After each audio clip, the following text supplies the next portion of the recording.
सबसे पहले तो जी एक सेकंड मैं आपको ज़ुबानी बता देता हूँ। हमारे प्रोड्यूसर साहब ये सेट कर रहे हैं ये हेडर। मौसम पे सबसे पहली हमारी जो बुनियादी खबर है वो क्रिकेट के एक बहुत बड़े खिलाड़ी सचिन तेंदुलकर उन्होंने बहुत ज़्यादा तारीफ़ की है केएल राहुल की और मोहम्मद सिराज की। दोनों इस सीरीज़ के बहुत ज़्यादा कंसिस्टेंट परफॉर्मर थे। दोनों ने बड़ी ज़बरदस्त परफॉर्मेंस की। केएल राहुल भी बहुत कमाल खेले और फिर सिराज तो वो तो बिल्कुल छा गए।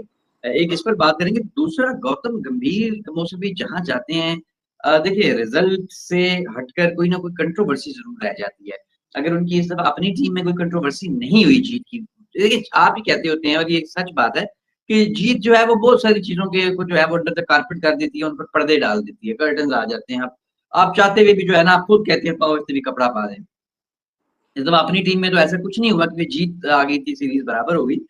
इंग्लिश टीम की तरफ से हुआ है, उन्होंने कहा यार ये हैरी ब्रूक को क्या ये सिलेक्ट कर रहा है? हैरी ब्रूक का आप रूट के होते हुए या स्टोक्स के होते हुए ये आप क्या कर रहे हैं? और स्टेटमेंट भी किसी और की तरफ से नहीं आया बल्कि जिसको इन्होंने वो अवार्ड किया है ना प्लेयर ऑफ द ये series, man of the series Harry Brook, उसी ने ये स्टेटमेंट दे डाला है। इस पर भी बात करेंगे। दूसरा पाकिस्तान के फॉर्मर कप्तान है वसीम अकरम। मौसम भी कल भी हमने ये टॉपिक डिस्कस किया था, लेकिन रोज बरोज बाबर आजम की वापसी का जो एक डिमांड है या मुतालबा है वो बढ़ता जा रहा है। और अब वसीम अकरम जैसे क्रिकेटर यानी उनके पाए के क्रिकेटर उन्होंने भी डिमांड कर दी है कि बाबर आजम को ले आए टीम में वापस और नंबर 3 पर खिला लें। चलें, आप और मैं तो पहले इस चीज से कोई डिसएग्रीमेंट नहीं कर रहे, लेकिन हमारा ये कहता 2-3 चीजें हैं जिनको हम ये कहते हैं कि आपने देखना है। एक कि बाबर आजम को मोहम्मद रिजवान के साथ खुद को एसोसिएट नहीं करना चाहिए। दूसरा मोहम्मद बाबर आजम को इसका क्या नाम है दूसरे इमामुल हक के साथ खुद को एसोसिएट नहीं करना चाहिए। As far as I see the things आप डिसएग्री कर सकते हैं। मुझे तो लगता है कि इन दोनों लोगों ने बाबर आजम का कैरियर खराब करने में सबसे ज्यादा नुकसान किया। फिर डेफिनेटली कप्तानी और फिर कप्तानी की वजह से की जाने वाली जो साजिशें, डिजर्विंग लोगों का रास्ता रोकना, मोहसिन भाई ये भी आपको पता है कि वन ऑफ द फैक्टर जरूर है। तो इन सारे टॉपिक्स के साथ हम आज दोस्तों की खिदमत में हाजिर हुए हैं। इसके साथ साथ वेस्ट इंडीज ने अपना ओडीआई का जो स्क्वाड है वो भी अनाउंस कर डाला है। तो इन सारी चीजों पर बातचीत होगी। सबसे पहले मैं आपके सामने सचिन तेंदुलकर की वो स्टेटमेंट पर आपके एक्सपर्ट ओपिनियन जानना चाहता हूँ जो हमने इंट्रो में बात की। मोहसिन भाई बहुत तारीफ की है उन्होंने केएल राहुल की, उनकी बैटिंग की, उनकी डिटर्मिनेशन की, कमिटमेंट की। फिर सिराज की बहुत ज्यादा तारीफ की और यहाँ तक कह दिया है कि वो किसी सूरत जो है वो यानी वो उनको तारीफ नहीं मिलती या उनको वो मुकाम नहीं मिलता जो वो डिजर्व करते हैं। तो दो अलग अलग है, केएल राहुल से शुरू करें तो सिराज पे आ जाए। तो मोहसिन साहब देखें, बात अगर आप मुझे इजाजत दें तो केएल राहुल से पहले मैं सिराज पे बात करना चाहूंगा। सिराज वो प्लेयर है जिसे जिसे अपनों ने लूटा, गैरों में कहां दम था, और सिराज को उन्होंने डुबोने की कोशिश की, गैरों में कहां दम था। मोहसिन साहब, Siraj is a workload machine. देखें, when you talk about work management, even West Indies are protecting किसको, जोसेफ अलजेजी जोसेफ को, जो माजरती है उसको वर्कलोड मैनेजमेंट कर रही है हिंदुस्तान जी। बुमराह को, अच्छा बुमराह पे पूरा एक जो है ना बीसीसीआई ने जो अपने रखे हुए हैं, इन्होंने रखे हैं 2-3 किस्म के ना कि इस पे बोलना है, इस पे बोलना है, बकायदा ये लीड देते हैं, बकायदा ये एक लगा देते हैं पीछे। यही सिराज का हाल रहा है मोहसिन साहब। 1100 प्लस बॉले, 185 ओवर सीरीज में, क्या वो इंसान नहीं है? क्या उसको वो क्रेडिट मिला है? आपको याद होगा फ्लेट अभी क्या कहते हैं, बॉर्डर गवास्कर बांग्लादेश ट्रॉफी में सिराज पे कितनी उंगलियां उठी हैं। हालांकि देखिए मोहसिन साहब, एक बात तय है, चाहे अभी बुमराह देख लें, हाउ आपने, मेरा नहीं ख्याल है 10 साल में बुमराह को इतना क्लूलेस देखा होगा, इतना टूथलेस देखा होगा जितना टूथलेस बुमराह बीजीटी से लेके और यहां तक आते आते हो गया था। आपने नहीं देखा होगा, ये मैं चैलेंज करता हूं, बाकियों को छोड़ें क्योंकि आप तो बहुत अरसे से देख रहे हैं, ऐसे ही चाहे वो देखिए आईपीएल हो चाहे वो इंटरनेशनल हो। हालांकि 2019 में जब Bumrah was completely coming back from injury and was looking like a school kid, हमने उस वक्त भी इसको कहा था ये बेहतरीन है। वो सब 2-3 चीजें होती हैं। बहरहाल सिराज जो है, मैं समझता हूं अब शायद इनमें कुछ शर्म हया आ जाए, जब क्रिकेट के सबसे बड़े प्लेयर ने, हिंदुस्तान का तो खैर कोई बात करना ही फजूल है कि हिंदुस्तान का सबसे बड़ा है, ये तो कहना ही बेवकूफी है ना। जैसे आप कहेंगे जी ऑस्ट्रेलिया का सबसे बड़ा डॉन ब्रैडमैन या दुनिया क्रिकेट के टॉप 2-3 में डॉन ब्रैडमैन नहीं है, तो फिर ये बेवकूफी वाली बात कहलाएगी। वो ठीक है 1940s में और 2025 में इतना ही फर्क है जितना दिन और रात में फर्क है, लेकिन भाईजान औलाद होती है, दादा होता है, बाप होता है, फिर आगे आपकी नस्ल शुरू होती है।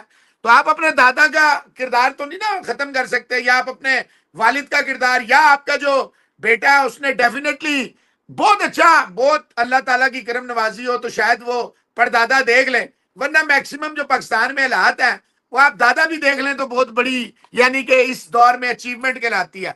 लेकिन ये आपका काम होता है, आप बताएं यार ये मेरे अप्पू जी के अप्पू जी हैं, इस तरह आसान लफ्जों में। मैं जाती तौर पे समझता हूँ सिराज जो है, मोहसिन इजाज साहब, he was not never given the जिसे कहते हैं ना शाबाशी, यहां तक था कि ऑफ लेट अभी रोहित शर्मा कह रहा है ये पुरानी बॉल से जो है ना इसका इम्पैक्ट खत्म हो गया। और जितना सिराज ने पुरानी बॉल से नचाया है, डांस कराया, कृष्णा ने कराया, मेरा नहीं ख्याल है इतना बुमराह भी करा पाया इस सीरीज में या ऑस्ट्रेलिया की सीरीज में, विद ऑल ड्यू रिस्पेक्ट। देखिए ना आपका प्रीमियर अपकमिंग स्टार का हेजलवुड है, यस हो जाता है किसी एक आध मैच की एक आध इनिंग में ये विकेट लेस ले जाए, किसी एक आध मैच की किसी एक आध इनिंग्स में, मैंने मैच में नहीं कहा, एक इनिंग्स में किसी एक में रह जाए, समझ आता है। बुमराह इसी सीरीज के दौरान एक तो टोटल 6 इनिंग्सों में उसने बॉलिंग की है, ऑब्वियसली वो 3 टेस्ट मैच खेला, 5 नहीं खेला, फिर उसमें से भी वो विकेट लेस रहा है 2 दफा।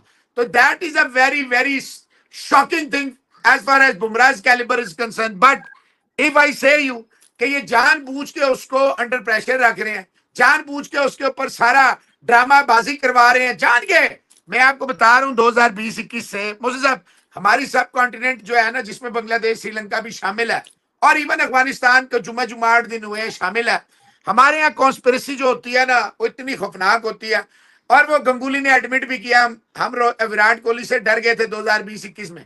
एक टाइम था वो क्रिकेट से ऊपर था। देखो यार वो क्रिकेट से कभी ऊपर नहीं रहा, अगर वो क्रिकेट से ऊपर होता ना वो अपने प्लेयरों पे बाबा करता, वो अपने प्लेयरों को इस काबिल ही ना समझता कि उनको मुंह लगाता। रोहित शर्मा अगर क्रिकेट से अपने आप को बड़ा समझता, वो नेचुरल स्टाइल में, देखिए हर आपका और मेरा दोनों हम आते हैं लेकिन हम दोनों का बिहेवियर डिफरेंट है, एकदम गुस्सा चढ़ता है, एकदम गुस्सा उतर जाता है।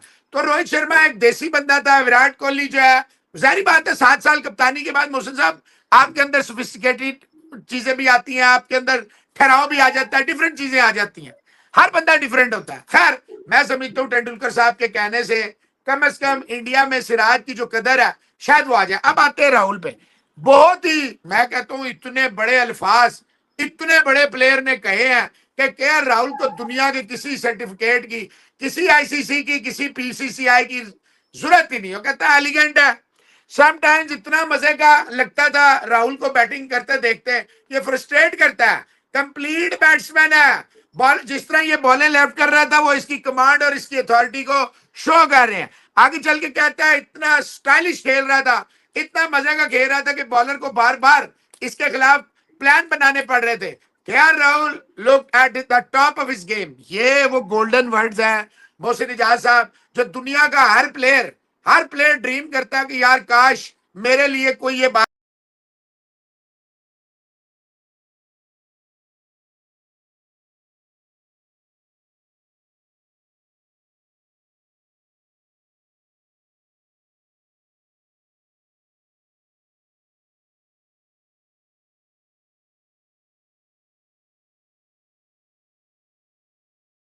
अच्छा कोई कहे मैं कह दूं, आप कह दें, सहवाग कह दे, ABCD कह दे, कोई कहे, इवन विराट कोहली कहे, कोई कहे, रोहित शर्मा कहे, कोई कहे। लेकिन मोहसिन साहब ये बात आपको याद होगा, ऑस्ट्रेलिया से हम कहते आ रहे हैं कि when he is on song who KL Rahul he is more pleasing to the eyes than Virat and Rohit. ठीक है, तो ये मोर लगा दिया है, इसको कहते हैं स्टैंप लगा देना। दुनिया जो मैं पिछले 45-50 साल से क्रिकेट देख रहा हूं और 40 साल से समझे आप हम क्रिकेट के अंदर घुसे हुए हैं या स्पोर्ट्स में घुसे हैं, इतनी बड़ा प्लेयर ना जिंदगी में कभी देखा है, ना शायद हम आगे देख पाए जो कंप्लीट हो, पैकेज हो। सचिन रमेश तेंदुलकर अगर वो ये कह रहा है तो these are the biggest compliments of KL Rahul and any player on planet Earth life